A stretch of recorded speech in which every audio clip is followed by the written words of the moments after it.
Muy buenas tardes, hermanos, bienvenidos a Iglesia Renova. Bienvenidas las personas que por ahí nos llegan a ver en video. Vamos a continuar, hermanos, prepare su Biblia, prepare su corazón, trate de no distraerse, por favor. Hemos estado estudiando ya por algunos domingos el Evangelio de Mateo. Ha sido muy bello para mí estar estudiando esto en mi hogar. Y cosas que probablemente ya había leído, pero no las había comprendido como hoy han alimentado mi corazón. Y hemos estado viendo en los últimos domingos a este personaje tan interesante, Juan el Bautista, que llegó al desierto a predicar arrepentimiento.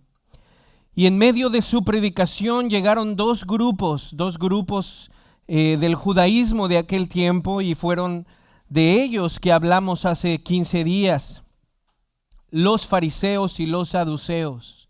Estuvimos hablando de este grupo del judaísmo que llegó a ver a Juan. Por lo que vemos en el texto, intuimos que ellos querían bautizarse.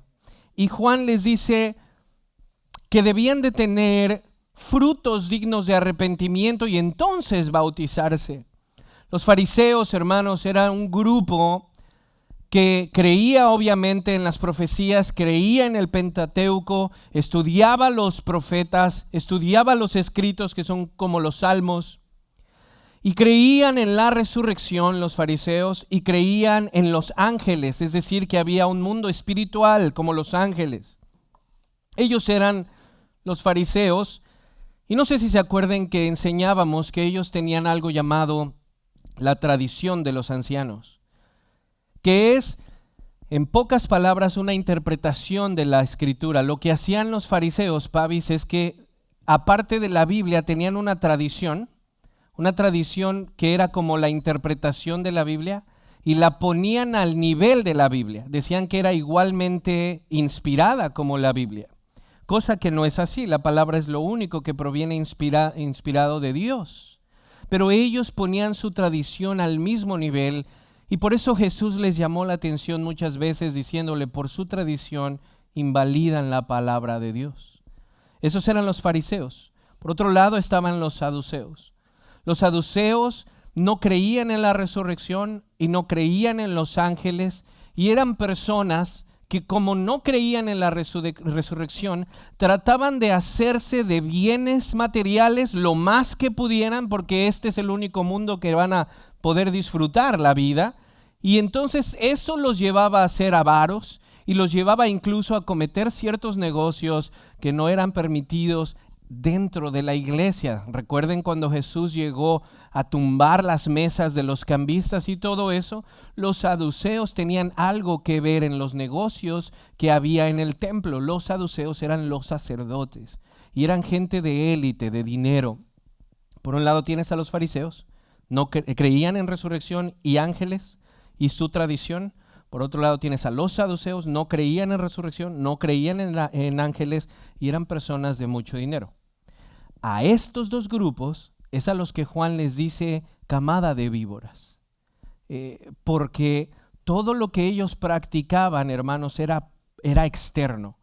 No había un corazón transformado. Podían cantar, podían dirigir un culto, pero sin el corazón renovado. Y eso es muy sencillo de hacer. Se puede parar a alguien aquí y no ser transformado y aún así tener una buena labia. Entonces Juan les dice a ellos que deben arrepentirse, y lo último que vimos fue, hace 15, que no por ser hijos de Abraham iban a heredar la salvación de facto. Les decía a ellos, ustedes también tienen que arrepentirse y venir en humildad a Dios, porque aquí no se trata de la raza o de la etnia, sino de la gracia y el arrepentimiento. Lo explicábamos y decíamos, ¿de qué sirve entonces ser hijo de Abraham si de todos modos no se van a salvar por ser hijos de Abraham? Y decíamos, sirve de mucho. Tuvieron el honor y el privilegio de tener a Dios de cerca, de tener su palabra, de que los profetas les hablaran. Hubo un gran beneficio de que ellos fueran hijos de Abraham, aunque eso no los llevaba automáticamente a la salvación. Y terminé la predicación diciendo, de la misma manera, nuestros hijos cuando nacen en casa cristiana, es un gran beneficio. Es el favor de Dios sobre tus hijos cuando ellos nacen en casa creyente. Es nuestro trabajo aprovecharnos de eso para dirigirlos, hermanos. Aún así, como con Abraham, ellos no van a heredar el reino porque nacieron en casa cristiana. Mis hijas no van a heredar el reino porque son hijas del pastor. Van a heredar el reino si vienen en arrepentimiento al Señor. Porque decía el pastor Pérez Millos, Dios no tiene nietos, tiene hijos. Dios no tiene nietos, tiene hijos. Eso fue lo que estuvimos estudiando hace 15 días. Hoy vamos a enfocarnos en solamente 3 versículos, pero quiero leer más que eso, aunque nos enfoquemos solo en 3. Vayan conmigo a Mateo capítulo 3, verso 7. Y va a ser del verso 7 al 12, aunque repito, solamente estaremos estudiando 3 versos de esos. Mateo 3, 7 al 12. La palabra del Señor la leemos con respeto y dice así. Pero cuando vio que muchos de los fariseos y saduceos venían para el bautismo, les dijo, camada de víboras, ¿quién les enseñó a huir de la ira? Ojo, ¿quién les enseñó a huir de la ira que está por venir? Por tanto, den frutos dignos de arrepentimiento y no piensen que pueden decirse a sí mismos, tenemos a Abraham por padre, porque les digo que Dios puede levantar hijos a Abraham de estas piedras. Eso también lo explicamos. Ahora, del verso 10 al 12 es a donde nos vamos a enfocar hoy. El hacha ya está puesta a la raíz de los árboles. Imagínese eso, el hacha ya está puesta a la raíz de los árboles. Por tanto, todo árbol que no da buen fruto es cortado y echado al fuego. Yo, en verdad, los bautizo a ustedes con agua para arrepentimiento, pero aquel que viene detrás de mí es más poderoso que yo, a quien no soy digno de quitar las sandalias. Él los bautizará con el Espíritu Santo y con fuego. Último verso.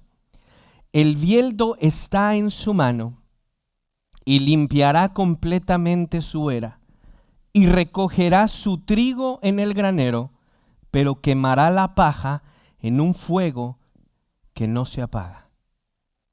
Señor, rogamos que bendigas tu palabra, que ayudes al predicador y que los ojos y los oídos de mis hermanos sean abiertos para ver y escuchar tu palabra. En Cristo Jesús. Amén. El versículo 10 y el versículo 12 están unidos. Son en los dos que me voy a enfocar primero y después veremos el 11. Esta advertencia de Juan es terrible, hermanos. Nosotros estamos acostumbrados a escuchar un cristianismo y unas predicaciones demasiado light, demasiado enfocados en la prosperidad que Dios te puede dar y todo lo que Él te puede otorgar con su favor.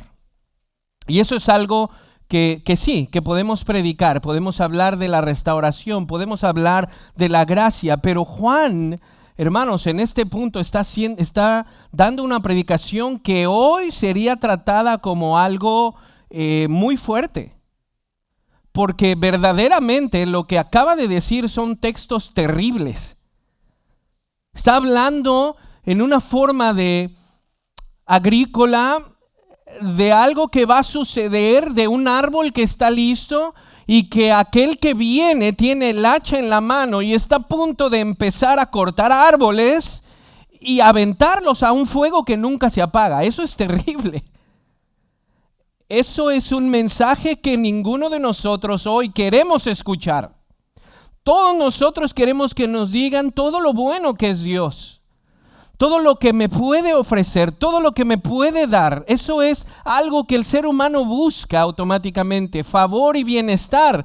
Pero que nos digan algo tan terrible como lo que Juan acaba de decir, a veces es un insulto para algunos, y muchos otros dicen, si Dios es amor y Dios es bueno, Él no haría estas cosas. Los que piensan que Dios no puede tener ira porque tiene amor están incorrectos. El amor y la ira van juntos. Alguien decía, no puedes amar sin ira. No puedes amar sin ira. Tú amas tanto a tus hijos que si alguien les hace algo, respondes con ira por el amor a tus hijos. El amor y la ira van juntos, aunque muchos crean que no son compatibles, van juntos. Y Dios, hermanos, ha mostrado su ira en diferentes ocasiones en la historia. Y ahora que Juan está Jesús está a punto de llegar. Ya está aquí a punto, hermanos. Si ustedes se dan cuenta, adelantito dice, y entonces llega Jesús. Él está ahí. Pero antes de la entrada del Hijo, Juan está preparando el camino y lo está preparando a través de gritar en el desierto, arrepentíos. ¿Por qué? Porque el hacha está lista. Está a punto de llegar el tiempo del juicio de Dios en aquella temporada. Esto se está refiriendo a la gente que está escuchando a Juan. Y esto, mis hermanos, fue algo que no es nuevo, sino que se prometió. Se prometió en Malaquías que cuando llegara el mensajero que iba a abrir el camino, también llegaría otro mensajero que es nuestro Señor, con el nuevo pacto. Pero lo que muchas veces no vemos es que cuando el Señor llegara, también iba a traer un juicio terrible para aquellos que eran su pueblo y rompieron el pacto. ¿Están conmigo? Esta plataforma de estos versículos es algo que nos va a explicar Mateo durante todo el Evangelio, hablando de un juicio que viene hacia la generación que lo está escuchando a Él y a Jesús. Un juicio terrible, hermanos. Quiero que vean otra vez ese lenguaje tan fuerte. El hacha está puesta a la raíz de los árboles. Todo árbol que no da buen fruto es cortado y echado al fuego. Eso es fuerte. Y en el verso 12 dice, el viento está en su mano, limpiará completamente su era, recogerá su trigo en el granero, pero a la paja la quemará en un fuego que no se apaga. Es una referencia directa al infierno, tía Mimi. Entonces, estos dos versos están conectados, el 10 y el 12. Y repito, son una advertencia terrible. Es por ello que Juan está gritando a todo pulmón, arrepiéntanse, porque está a punto de llegar el juicio. Y esto, como mencionaba hace un momento, es prometido. Vayan conmigo a Malaquías para recordar en dónde el Señor promete este juicio del cual Juan está hablando. Malaquías, capítulo 3, verso 1 al 6. Recuérdense que hace unos domingos atrás les expliqué que Malaquías es el último profeta del Antiguo Testamento y después había 400 años de silencio. Con Malaquías se cierra el Antiguo Testamento, la voz de Dios calla y hay un tiempo de silencio. Vean, yo envío a mi mensajero, dice Malaquías 3, y él preparará el camino delante de mí. Aquí se refiere a Juan el Bautista. ¿Están conmigo? Él prepara el camino. Pero después dice, vean, y vendrá de repente a su templo, ¿quién? El Señor, un segundo personaje. El primero prepara el camino, el segundo es el Señor. Vean esto, vendrá de repente a su templo el Señor, a quien ustedes buscan, el mensajero del pacto. Uno es el mensajero que prepara el camino y otro es el mensajero del pacto. Uno es Juan el Bautista y el otro es nuestro Señor, que el que lleva el pacto, en quien ustedes se complacen. ¿Qué dice Malaquías? Ya viene 400 años después. quien ustedes se complacen ya viene, dice el Señor de los ejércitos. Ahora vean, hermanos, cómo cuando llegara ese mensajero, vendría no solo con salvación, pero también con juicio. Ojo al verso 2. Pero ¿quién podrá soportar? ¿Qué dice ahí? El día de su venida. Yo necesito que entiendan conmigo, porque de aquí a Mateo 25, 26 nos vamos a dar cuenta que la frase, Suriel, el día de su venida, no siempre se refiere a la segunda venida. Hay una cierta confusión a veces, porque muchas de las veces cuando dice el día de su venida, pensamos que es su regreso, la segunda venida. Pero lo que Malaquías está diciendo aquí, y la referencia que está haciendo, es a la primer llegada del Hijo. Cuando llega Juan, cuando llega el nuevo pacto, dice, ¿quién podrá soportar el día de su venida? Porque la salvación que el mensajero del pacto va a traer también viene con un juicio. Lo que Juan el Bautista está diciendo cuando dice el hacha está puesta es el cumplimiento de Malaquías capítulo 3, verso 2. Sigo, ¿sí están conmigo? Verso 2 dice entonces, pero ¿quién podrá soportar el día de su venida? ¿Y quién podrá mantenerse en pie cuando Él aparezca? Porque Él es como fuego de fundidor y como jabón de lavanderos, y Él se sentará como fundidor y purificador de plata, y purificará a los hijos de Leví, y los acrisolará como a oro y como a plata, y serán los que presenten ofrendas de justicia al Señor. Entonces, después de la purificación, será grata al Señor la ofrenda de Judá y de Jerusalén, como en los días de antaño y como en los años pasados. Me acercaré a ustedes para el juicio, ojo, me acercaré a ustedes para el juicio, y seré un testigo veloz contra los hechiceros, contra los adúlteros, contra los que juran en falso y contra los que oprimen al jornalero en su salario y a la viuda y al huérfano, contra los que niegan el derecho del extranjero y los que no me temen, dice el Señor de los ejércitos.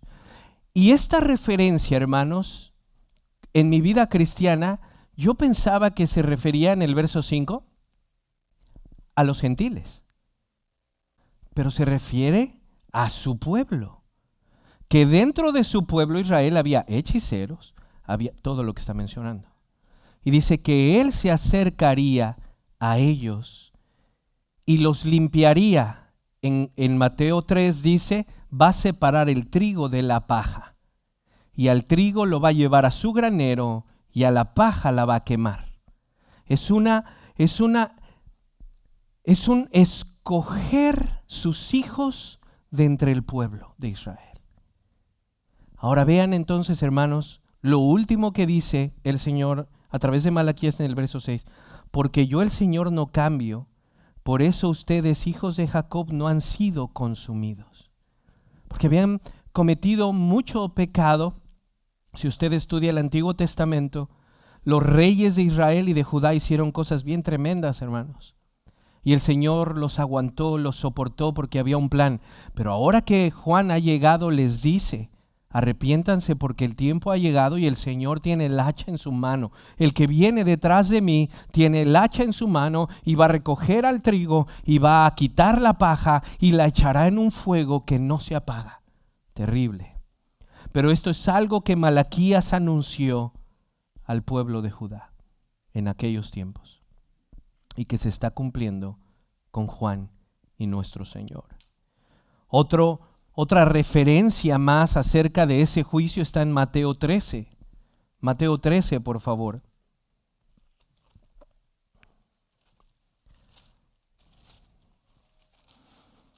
Ahí llegaremos más adelante a Mateo 13, verso 40. Dice así: por tanto, así como la cizaña se recoge y se quema en el fuego, ¿se dan cuenta que este lenguaje es similar al de la paja y el trigo?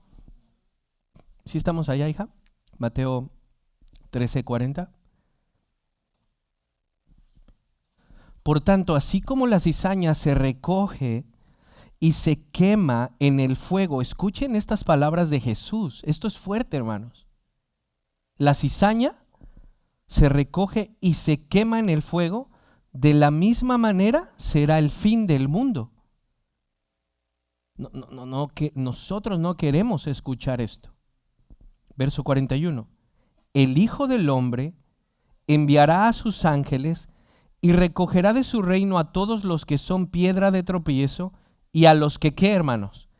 Hacen iniquidad. Hay un tipo o un estilo de vida en ellos que Dios detecta. Y luego vean el verso 42, y los echarán en el horno de fuego. Allí será el llanto y el crujir de dientes. Entonces, vean cómo viene: trigo, cizaña, grano o trigo y paja en el 43. Entonces los justos resplandecerán como el sol en el reino de su Padre. Hay una cizaña que estará echada al fuego, y hay algunos que resplandecerán como el sol en el reino de su Padre. Y termina con una frase que todos hemos oído muchas veces: el que tiene oídos, oiga. Y otra referencia más a ese juicio que el Señor traerá está en Apocalipsis 20. Vaya conmigo ahí, por favor. 11. Ahora, necesito que entendamos esto, no lo quiero explicar, no quiero meterme tanto porque llegaremos ahí después, pero el juicio del gran trono blanco es diferente al juicio que está hablando Jesús, porque el juicio del gran trono blanco es el juicio final para todo el mundo, pero el juicio del cual está hablando Juan y Jesús es un juicio local para su pueblo. ¿Ok? Es la diferencia, pero eso no quita que hubo un juicio local y regional en aquel tiempo, y habrá un día un juicio en el que todos nos presentaremos delante de Dios. Todos.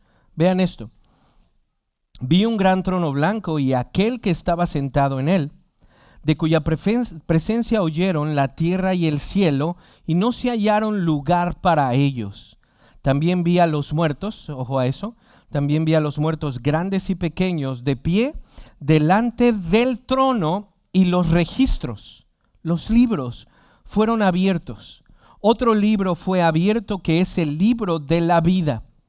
Y los muertos, ojo, fueron juzgados por lo que estaba escrito en los libros según sus obras.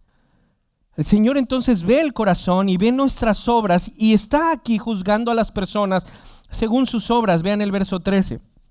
El mar entregó a los muertos que estaban en él, y la muerte y el Hades entregaron a los muertos que estaban en ellos, y fueron juzgados cada uno según sus obras. La muerte y el Hades fueron arrojados ¿a dónde? El lago de fuego, hermanos. Y esto también nos debe de recordar a esa imagen que el Señor está dando en Mateo. Paja que es echada al fuego, y la cosa es que ese fuego nunca se apaga. Es una imagen muy fuerte. Esta, dice el apóstol Juan, esta es la muerte segunda, el lago de fuego. Verso 15. Y el que no se encontraba inscrito en el libro de la vida fue arrojado al lago de fuego. Ahora, hermanos, no creamos que Dios es injusto cuando trae un juicio así. La ira de Dios, vean cómo se los pongo. La ira de Dios es su santa reacción ante nuestro pecado. A ver, procésalo conmigo, porque no, lo que yo no quiero que pienses es que Dios es injusto. ¿Por qué va a llevar a la gente al infierno? No, su ira es la reacción ante lo que nosotros andamos haciendo, ante nuestro corazón, ante todo lo que hacemos cuando nadie nos ve, ante todo lo que pensamos, ante todo lo que vemos. Su ira es su santa reacción a nuestro pecado. Él no está cometiendo ninguna injusticia cuando nos llama a juicio. Él no es malo por eso. Al contrario, es bueno por eso. Tú no podrías decir a un juez: ¿por qué está haciendo usted metiendo a la cárcel a este que ha violado 30 personas? Dirías: no, merece ir a la cárcel. De la misma manera, el Señor, su ira es una reacción a todo lo que somos. ¿Y saben por qué no nos ha terminado a nosotros? Por su Hijo, que pagó por nosotros. Si Él nos llevara a juicio por nuestras obras solamente, estamos perdidos. Pero como hay una sustitución en Jesucristo, el Señor se pone como abogado y cae mi juicio sobre Él. Por eso fue a la cruz. Este es evangelio. Evangelio es que lo que me tocaba a mí, le cayó a Él. Dios no es malo por traer juicio. Su ira es su reacción, su santa reacción ante nuestro pecado. Y Juan está desesperadamente gritando: arrepiéntanse porque el hacha está puesta en el árbol. Y va a apartar al trigo a su granero, pero a la paja la va a tirar al fuego. Y estos hombres no entendían, hermanos. El pastor Pérez Millos dice lo siguiente: mientras que la paja es quemada, el trigo es recogido en el granero. Pero vean esto: mientras la paja es quemada, el trigo es recogido en el granero. ¿Para qué? Para ser más tarde convertido en pan que alimenta al hombre. Juan advertía a quienes solo eran meros profesantes el riesgo que corrían. Y eso es algo que hace eco hasta hoy. Que no seamos solo profesantes, soy creyente, pero detrás no soy. No sé si me explico. Juan advertía a quienes solo eran meros profesantes el riesgo que corrían. Eran fácilmente confundidos con el trigo, estaban mezclados con él, pero su destino final es el fuego. ¿Por qué creen que el arrepentimiento nunca debe de pasar de moda, hermanos? El arrepentimiento tiene que ser una predicación constante. Pastor, usted todos los domingos habla de arrepentimiento. Hermanos, eso es lo que lleva a despertar la conciencia. Porque podemos aquí haber trigo y paja. Y a través del mensaje correcto de la palabra de Dios y el evangelio, la paja despierta. Porque puede que sea confundida con trigo, parece trigo, se mueve como trigo, habla como trigo, pero es paja. Y si no se hablan estos temas, que yo sé que pueden ser fuertes para muchos, si no se hablan estos temas, entonces ¿de qué se trata el evangelio? El evangelio es la noticia buena porque hay una mala. Y en este sentido, Juan por esa razón estaba hablando urgentemente a los fariseos y saduceos que llegaban ahí, que estaban supuestos a ser aquellos que tenían la palabra de Dios, pero su corazón estaba muy lejos del Señor. Pérez Millos lo pone también así para hoy, para nosotros. En la iglesia también hay paja mezclada con trigo. Tienen apariencias de ser cristianos, pero son meros profesantes que están en la compañía de los cristianos. Llegará el día en que Jesús limpie su era, recogiendo el trigo y separándolo de la paja. El granero celestial recogerá todos los granos de trigo sin que se pierda ni uno solo de ellos. La paja será quemada en el fuego inextinguible, que es la figura del lago de fuego que arde con azufre. De ahí, ojo, de ahí la urgencia de atender a la invitación del Señor en una genuina conversión a Cristo. De ahí la urgencia de predicar el arrepentimiento cada que nos sea posible. El arrepentimiento, recuerden, no solamente es decir sí. El arrepentimiento es un cambio que proviene de dentro hacia afuera, una nueva vida que nos capacita. El Señor, al darnos el nuevo corazón, nos capacita a primero creer en Él y después a vivir para Él. Ahora, no quiero poner demasiado peso en ti que ya eres creyente. Porque tú puedes decir, bueno, me tengo que preguntar, ¿soy creyente o no? Porque todavía tengo fallas. No, quiero quitarte un poco de peso, amigo y hermano, porque fallas las tenemos todos. Pero hay una gran diferencia entre vivir en el pecado y entre el caer de repente en algún pecado. Podemos crecer en santidad, pero habrá luchas. Si tú eres creyente y estás luchando, el Señor no te va a dejar. No es para ti esto. No quiero que lo sientas para ti. Esto no es para ti. El Señor ha pagado por ti y estás seguro.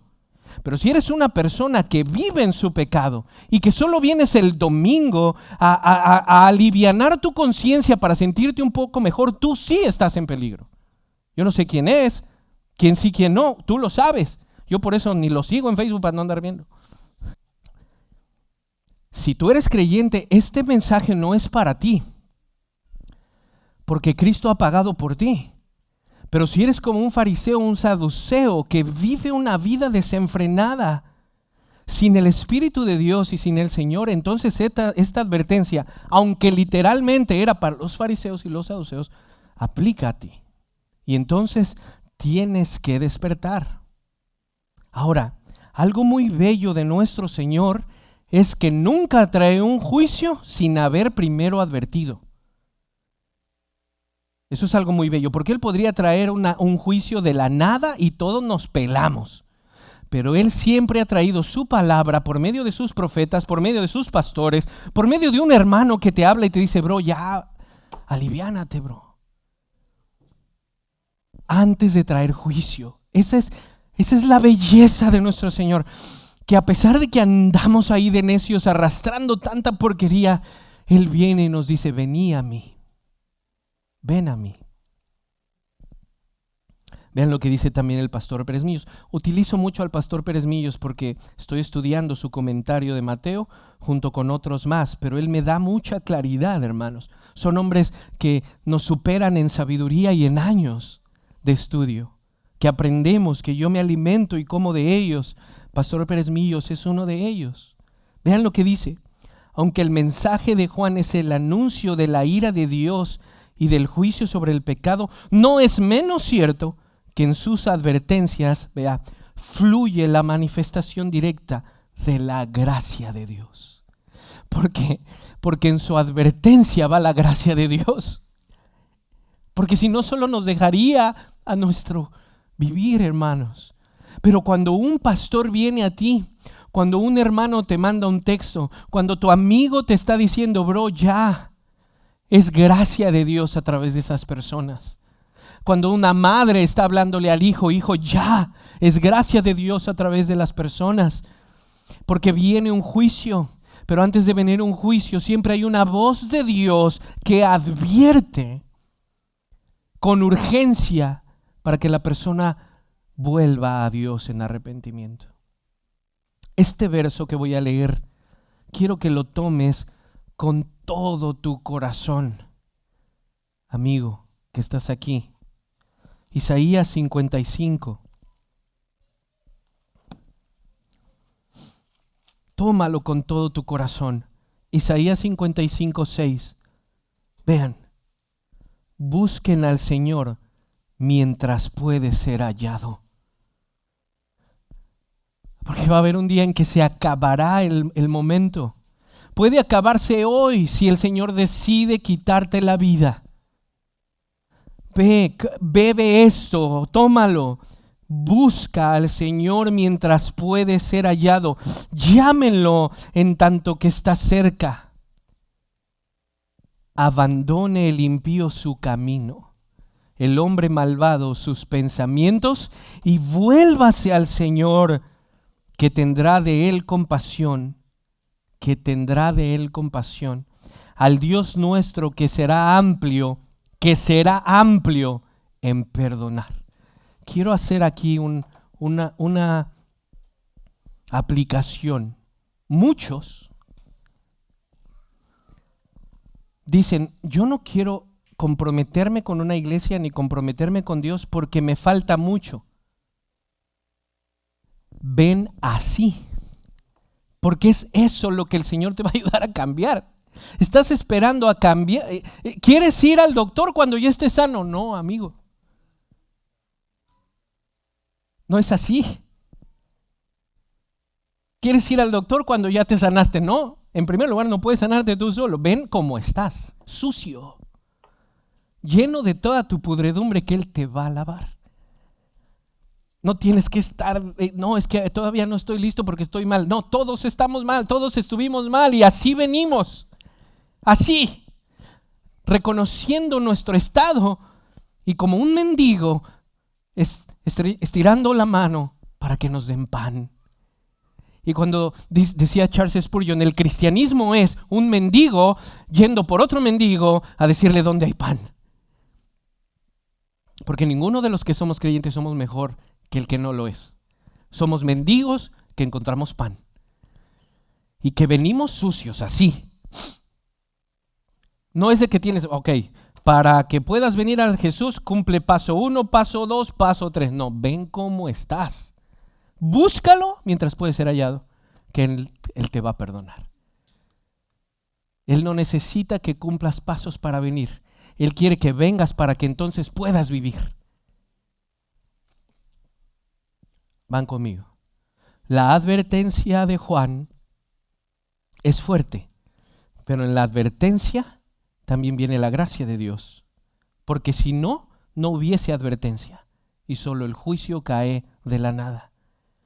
Siempre que el Señor va a traer un juicio, trae su palabra para arrepentimiento.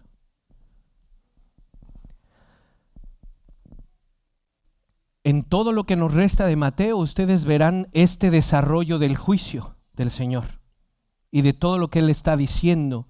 Estos versos son la plataforma de todo lo que vamos a construir. Cuando estudiemos Apocalipsis, Apocalipsis va a ser el resultado de estas palabras. Esos juicios tan severos que vemos en Apocalipsis son resultado de estas palabras. Busquen a Dios hoy que puede ser hallado y no esperes más. Y repito una vez más, no se trata de que estés listo para venir, se trata de venir para que entonces puedas continuar. Ninguno de los que estamos en la fe somos perfectos. Ninguno. Caminamos día a día, volteando a la cruz otra vez y agradeciendo por nuestro perdón. Y voy a decir lo que dije hace unos domingos atrás, ya ni sé si en la mañana, en la tarde, en la noche, ya ni sé. Pero el pastor Sugel Michelén decía, cuando tú ya eres creyente, tú perteneces al ejército de Cristo. Y cuando estás en una guerra, el ejército contrario te puede tomar y secuestrar. Eso simboliza una caída que un creyente puede tener. Pero esa caída no significa que ya se cambió al otro bando. Él sigue perteneciendo al ejército de Cristo, pero ha sido secuestrado temporalmente y será rescatado. Si tú eres creyente y has vivido una vida, crees en tu Señor y has trabajado y de repente has entrado en un lodo, ven. Esto no es para ti, a ti se te habla para restaurarte como cristiano, no como no creyente, como cristiano que ha caído en algo. Él te ama, ven a Él, ven a Él. Si como creyentes continuamos siendo desobedientes, su mano dura vendrá como padre, no como juez. No como juez, como padre, no como juez. Como juez es al no creyente, como padre al creyente que está siendo indisciplinado. No dejas de ser hijo, pero te va a disciplinar. Para terminar, no estudiamos el verso 11. Quiero dar unos destellos de lo que es el verso 11. Vamos a leerlo. Yo en verdad, dice Juan, los bautizo a ustedes con agua para arrepentimiento. Pero aquel que viene detrás de mí es más poderoso que yo, a quien no soy digno de quitar las sandalias. Él los bautizará con el Espíritu Santo y fuego. Primero, Juan fue muy famoso, se hizo famoso, la gente acudía allá, incluso, no me acuerdo si es aquí o en el Evangelio de Juan, creo que, no me acuerdo, pero incluso le llegaron a preguntar si él era el Cristo, de tan famoso que se hizo. ¿Sí? Lo que Juan aquí está diciendo, mira, a pesar de que tengo un ministerio, que estoy por gracia, el que viene detrás de mí no tienes ni idea. O sea, Juan ya era famoso, ¿sí? Y obviamente él no se creía ni nada. Pero el que viene detrás, no soy digno de quitarle las sandalias. ¿Qué es esa referencia, hermanos? En el tiempo en ese tiempo, incluso Imperio Greco-Romano, los siervos, los esclavos, cuando su amo llegaba de la calle, el siervo más bajo, el esclavo más bajo, su trabajo era ir, desabrocharle sus zapatos, quitárselos, lavarle los pies y hacerlo pasar. Juan está diciendo, ni siquiera soy digno de eso. Él es tan grande que ni siquiera yo, como el siervo más bajo, soy digno de agarrarle sus sandalias. Juan, el que el Señor mismo dijo que no ha habido hombre más grande que Juan. Y él dice, yo no soy digno ni de agarrarle sus zapatos. Para que entendamos la gran diferencia y el abismo tan grande que hay entre nosotros y nuestro Señor. No soy digno. Y dice algo muy bello. Él los bautizará con Espíritu Santo y fuego. Esta es una referencia del Espíritu Santo y fuego que me costó un poco de trabajo estudiar y comprender porque hay muchas referencias.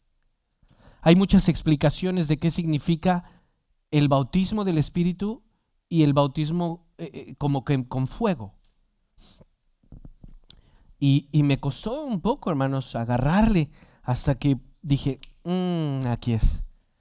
No puedo decir que es la verdad absoluta, pero creo que es una forma de poder explicar a qué se refiere con el bautismo del Espíritu Santo y fuego. Por este tipo de expresiones de que Él los bautizará con el Espíritu, y Jesús en Juan 14, 15, 16 promete que un día vendrá el Espíritu. Algunos deducen que el Espíritu no estaba en el Antiguo Testamento y fue hasta ahí donde empezó a trabajar. Bueno, entonces, si el Espíritu ha estado acá y acá y acá, ¿cuál es la diferencia que se promete al Espíritu si yo lo veo en el Antiguo Testamento? Y también todo aquel que creyó fue por el trabajo del Espíritu Santo en el Antiguo Testamento. ¿Por qué entonces Jesús promete algo que viene si ya estaba? Pero simplemente es comprender que el Espíritu Santo sí ha estado en toda la creación y Él siempre ha convencido de pecado a todos los que han creído. Eso siempre ha estado.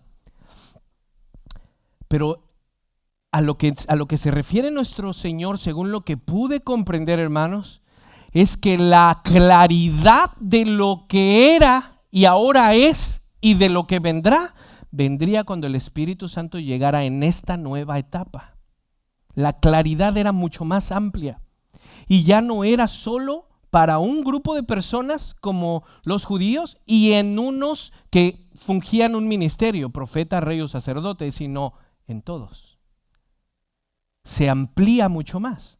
Entonces quiero que veas lo que dice el pastor Pérez Millos en cuanto a esto de los bautizará con Espíritu Santo y fuego. Vean, el fuego, vean, tiene un sentido de iluminación. ¿Qué es iluminación? Iluminación es comprender algo que no tenías claro. Iluminar es, se te prendió el foco. A eso se refiere. Que iba a haber una explosión porque el reino iba a empezar para todo mundo, no solo en un lugar, no solo ciertas personas, sino en todo el mundo. Pero también en la iluminación. Oh, esto que era, es esto. Esto que fue, es esto. Y el Espíritu Santo nos trae iluminación a nuestro corazón y a nuestra mente, como nunca antes. Vean. El fuego tiene un sentido de iluminación como una antorcha brillando en la oscuridad. El descenso del Espíritu Santo iluminó las mentes de los seguidores de Jesús, ojo, de un modo sin precedentes. Era la primera vez que los hombres entendían toda la revelación. Lo que en el Antiguo Testamento fue sombra y figura, los apóstoles y los cristianos lo empezamos a comprender mejor por la obra del Espíritu Santo. Dice también que el fuego, hermanos, es la fuerza que animó con calor divino las voluntades de los cristianos. Déjenme Lo explico así, a ver si me sale. El Espíritu Santo, su trabajo es darnos vida a nuestro corazón muerto, ¿no? Eso es lo primero. Nos trae un corazón de piedra a carne para poder creer y arrepentirnos. Pero si se dan cuenta, muchos de los apóstoles ya creían en el Señor, pero no tenían muchas cosas claras. Mientras más van creciendo en el conocimiento y el Espíritu Santo llegó a ellos, su vida fue iluminada.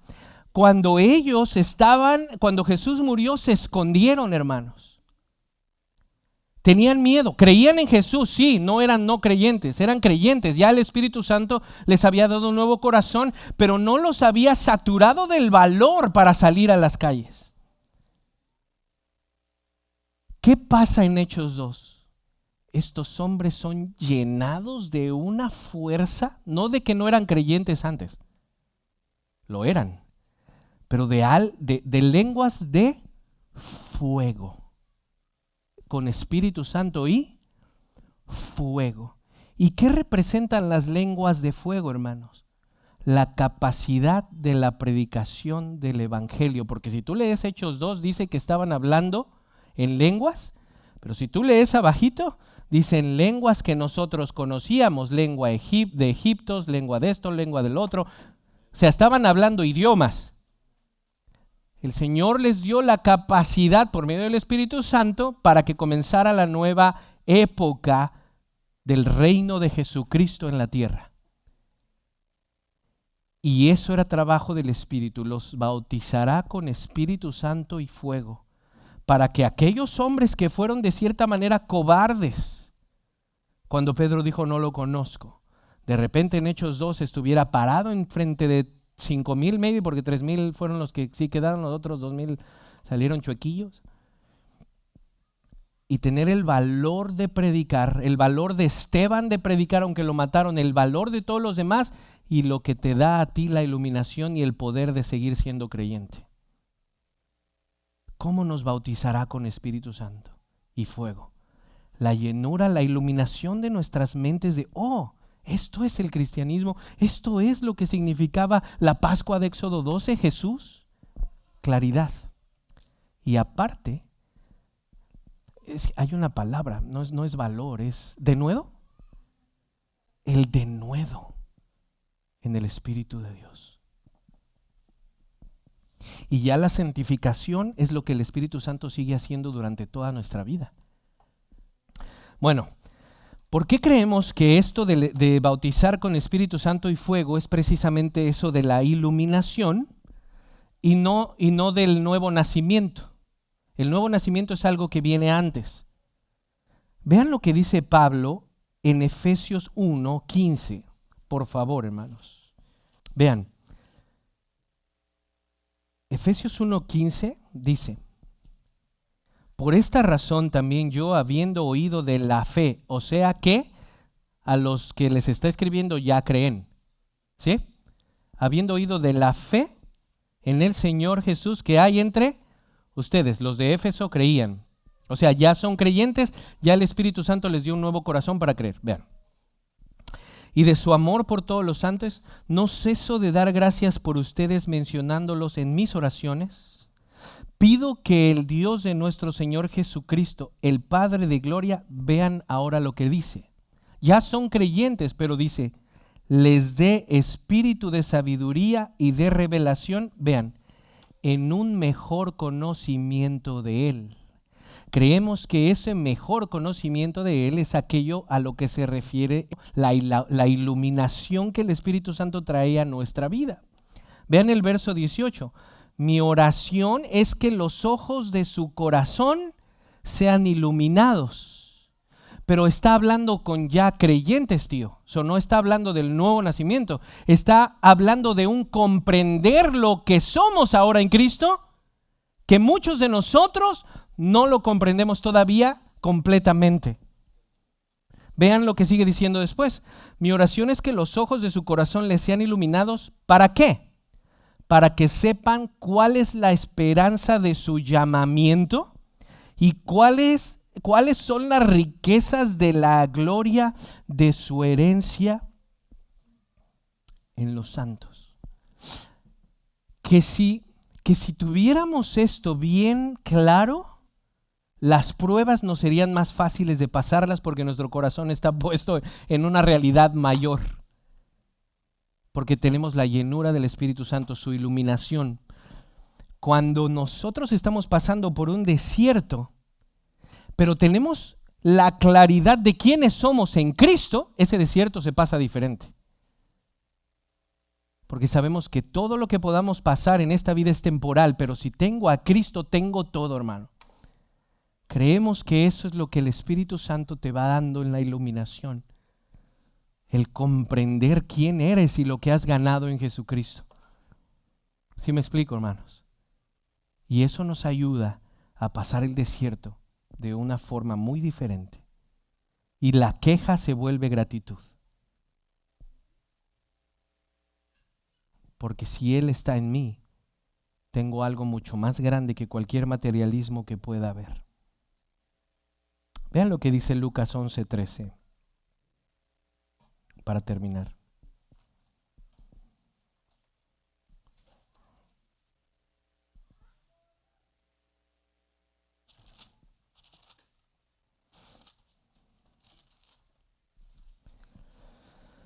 Pues si ustedes siendo malos, ¿sí? Pues si ustedes siendo malos saben dar dádivas, saben dar buenas dádivas a sus hijos, cuanto más su Padre Celestial dará el Espíritu Santo a los que se lo pidan. Y estamos hablando no del Espíritu Santo para nuevo nacimiento, sino para la iluminación. Señor, dame un mejor entendimiento de quién soy en ti,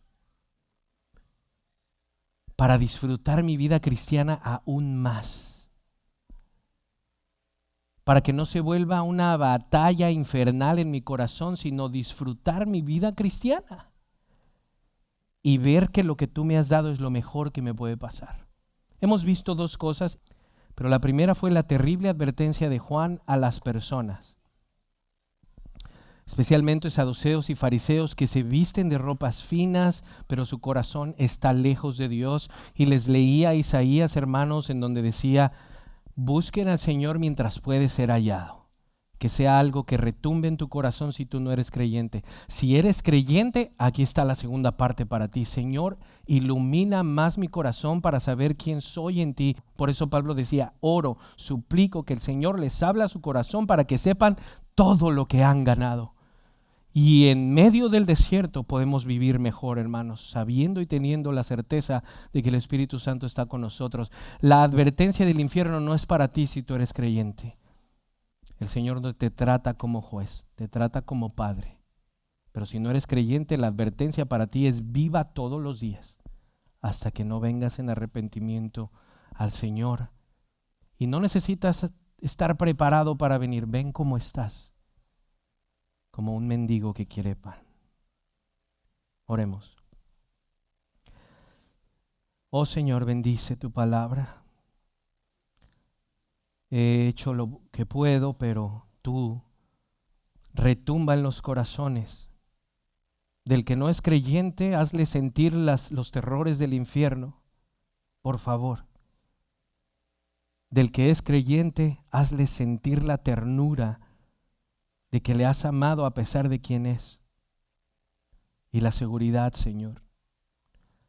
El que no es creyente le puedas traer en arrepentimiento, Señor, para que vea la necesidad que hay en ti. El que es creyente sepa que esto no se trata de perfeccionismo, sino de un corazón genuino que ama y busca a su Señor y el crecimiento en la santidad. Que tu palabra, Señor, se haga viva en nosotros, en Jesús. Amén.